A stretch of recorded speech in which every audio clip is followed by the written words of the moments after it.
মুখ্যমন্ত্রীর বীরভূম সফরের আগে কেষ্ট জল্পনা 21শে জুলাই, সেখানে কিন্তু অনুব্রত মণ্ডলকে খুব একটা দেখা যায়নি মঞ্চে।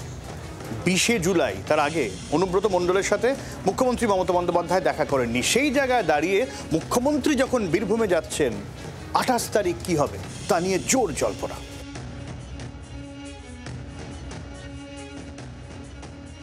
আপনি কি বলছেন? আমি অনুব্রত মণ্ডল বলছি। তোর বউ দারুণ দেখতে, আপনাকে যে নিয়ে এসছে এটা। অনুব্রতর কুকথা কাণ্ডের পর বীরভূমের ময়ূরাক্ষী নদীতে বিস্তর জল বয়ে গেছে। পেরিয়ে গেছে 21শে জুলাই। এবার বাঙালি অস্মিতা ইস্যুতে ভাষা আন্দোলনের সূচনায় শান্তিনিকেতন অর্থাৎ অনুব্রতর গড়েই প্রতিবাদ কর্মসূচি মমতা বন্দ্যোপাধ্যায়ের। রবিবারই বীরভূম যাবেন তৃণমূল নেত্রী। এখন লাখ টাকার প্রশ্ন, নিজের গড়ে মমতা বন্দ্যোপাধ্যায়ের কাছাকাছি যেতে পারবেন অনুব্রত মণ্ডল? কেষ্টর ভবিষ্যৎ ঘিরে জল্পনা তুঙ্গে। সাম্প্রতিক অডিও বিতর্কের পর থেকেই রাজ্য নেতৃত্ব তার থেকে দূরত্ব বজায় রাখছে। মুখ্যমন্ত্রীকে তার সঙ্গে যোগাযোগ করবেন? মুখ্যমন্ত্রীর একাধিক সরকারি কর্মসূচির মঞ্চে অনুব্রতর উপস্থিতি থাকবে? এই প্রশ্নই এখন জেলার রাজনৈতিক মহলে ঘুরপাক খাচ্ছে। কেষ্ট মণ্ডল কি অচ্যুত? না, সেও কোর কমিটির একজন বলিষ্ঠ নেতৃত্ব এবং সে ছিল, আছে, থাকবে। দলের একজন শক্তিশালী নেতৃত্ব।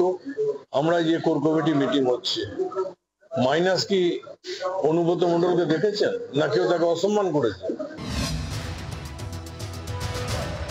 21শে জুলাই ধর্মতলার মঞ্চে অনুব্রত মণ্ডলকে দেখা যায়নি, এমনটাই জল্পনা রাজনৈতিক মহলে।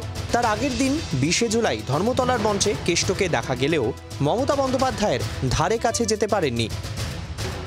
এখানেই শেষ নয়, তৃণমূলের অন্দরে অনুব্রত মণ্ডল এবং জেলা পরিষদের সভাধিপতি কাজল শেখের গোষ্ঠীদ্বন্দ্ব নতুন নয়।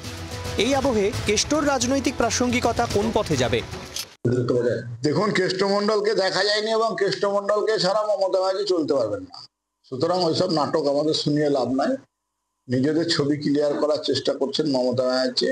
যে বিষয়টা একেবারেই তৃণমূল কংগ্রেসের আভ্যন্তরীণ বিষয়।